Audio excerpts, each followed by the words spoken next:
आप सोचिए, ये हमारी ताकत की धमक थी कि अमेरिका का राष्ट्रपति कह रहा है कि बच्चों को मेहनत करना सिखाना होगा, बेंगलोर और बीजिंग से मुकाबला है। तो हमने वहां तक भी पाया। पर इसी के साथ अगर हम थोड़ा और आगे बढ़े, हमने कुछ चीजों को इग्नोर भी किया। हमने आईआईटीज बनाई, एम्स बनाया, आईएम्स बनाए, नई टेक्नोलॉजी, नए एनवायरनमेंट में हम तेजी से आगे बढ़े।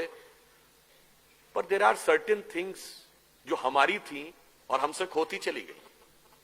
You remember just 50-60 years back on the issue of agriculture what was said? अरे दुनिया चांद पे पहुंच गई, तुम गाय के गोबर पे पड़े हो। गाय के गोबर से कोई खेती होती है? Go for mechanised farming, chemical fertilisers, advance technology. आज क्या हुआ 50 साल के बाद? गो फॉर ऑर्गेनिक फार्मिंग, आ गए गाय के गोबर पे।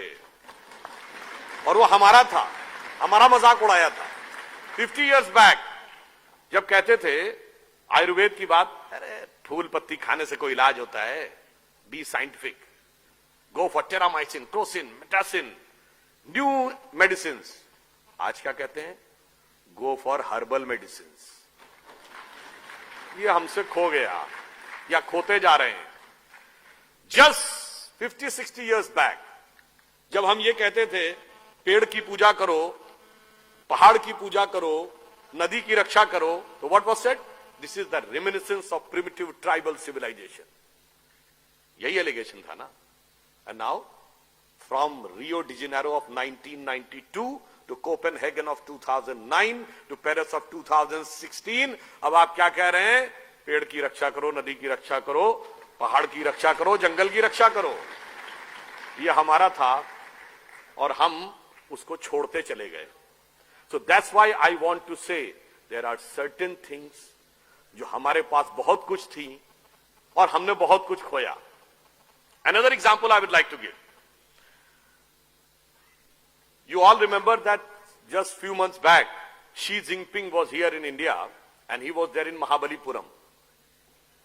You know what was the connection of Mahabalipuram with China? वहां पर एक पल्लव डायनेस्टी के एक बहुत बड़े किंग थे।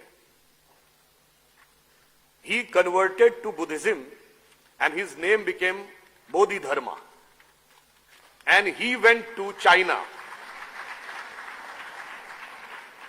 And he became the patriarch of the Zen Buddhism by the name Da Mo in China.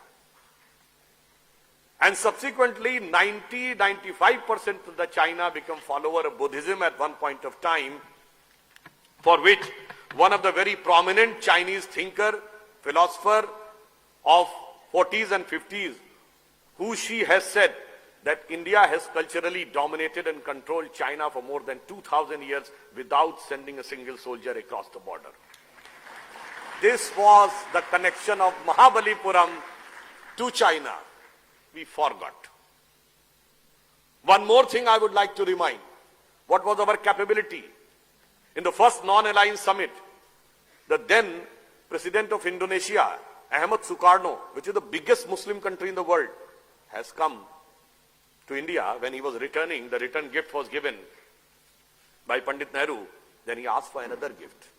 Then it was asked, kya chahiye aur? Then he said, 4 ghade Ganga Jal. Then his counterpart of Pakistan said, what you are asking? You are a Muslim country and asking for Ganga Jal. He said, by change of circumstances, we have changed our way of worship, but we cannot change our forefathers. So what the connection India was having across the world, ये तो Indonesia है। और America के मूल निवासियों को क्या कहते हैं?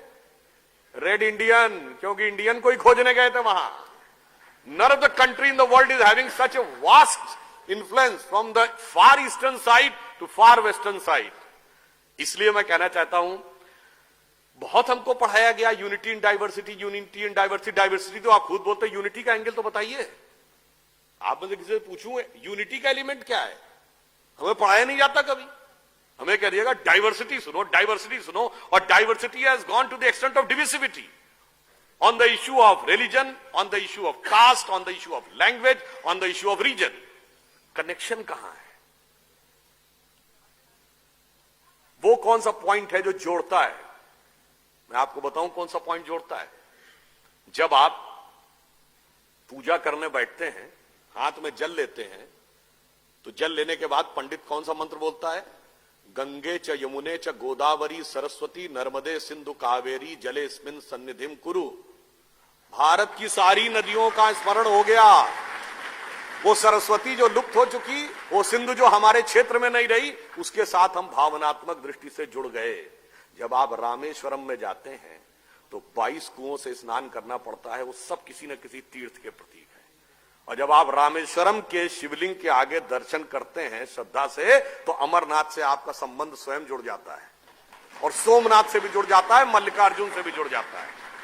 तो व्हाट हैपेंड, हमने बहुत कुछ पाया और हमारे पास बहुत कुछ था, हमने बहुत कुछ खोना भी शुरू किया। एक और ऑन द लाइटर नोट कहना चाहूंगा, 70 साल पहले क्या हमें समझाया जाता था कि गोधन गज धन बाज धन और रतन धन खान, जब आवे संतोष धन सब धन धूर समान। और आज क्या सिखाया जाता है? ये दिल मांगे मोर। तो भाई जब हर आदमी मोर चाहेगा तो एनवायरमेंट का भी क्राइसिस, सोसाइटी का भी क्राइसिस, परिवार में भी क्राइसिस। फिर एक और बात मैं कहना चाहता हूं, हो सकता कुछ लोगों को अच्छा लगे, कुछ को। उस समय युवाओं के अंदर एक जज्बा होता था कि हमें देश को बदलना है, देश के लिए कुछ बलिदान करना है। अब मैं कहूंगा जब हम लोग छोटे थे, स्कूल में पढ़ते थे, एट दैट टाइम अगर आप किसी लड़की को आइटम गर्ल कह दें तो डिसिप्लिनरी एक्शन पक्का है। मगर आज item girl is not a derogatory word, but behen ji has become a derogatory word. तो हम 70 साल में कहां पहुंच रहे हैं, जरा इसको भी हमें अच्छी तरह देखना होगा। वैसे आजकल काफी ज्यादा स्वतंत्रता सेनानियों और इन सबका आह्वान किया जा रहा है जगह जगह। Not going on any political aspect, I just want to say, आजकल वो राम प्रसाद बिस्मिल जी की नज्म भी बहुत बोली जा रही है ना, सरफरोशी की तमन्ना अब हमारे दिल में है, देखना है जोर कितना बाजुए कातिल में है। इस पे एक मूवी में इसका एक सटायर बनाया गया था, वो भी बड़ा विचार करना, मेरे थॉट को हिट किया। वो कहता है सरफरोशी की तमन्ना अब हमारे दिल में है, देखना है जोर कितना बाजुए कातिल में है। अरे ओ रे बिस्मिल काश आते आज तुम हिंदुस्तान, देखते तो मुल्क सारा क्या टशन और थ्रिल में है। और आज का लड़का ये कहता हम तो बिस्मिल थक गए, अपनी आजादी तो भैया गर्लफ्रेंड के दिल में है।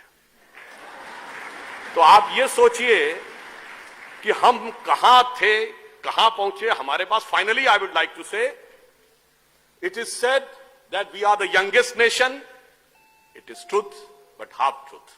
We are the youngest nation and the oldest civilization. And the future is that India having a signature on the God particle means we are the only country which can provide the way for God and particle both. तो अटल जी की ये पंक्ति कह के समाप्त करूंगा कि 15 अगस्त का दिन कहता आजादी अभी अधूरी है, सपने सच होने बाकी हैं, रावी की शपथ न पूरी है। रावी परिपूर्ण स्वराज्य का आह्वान किया गया था। तो सपनों को सच करने को कमर कसें, बलिदान करें, जो पाया उसमें खो न जाएं, जो खोया उसका ध्यान करें।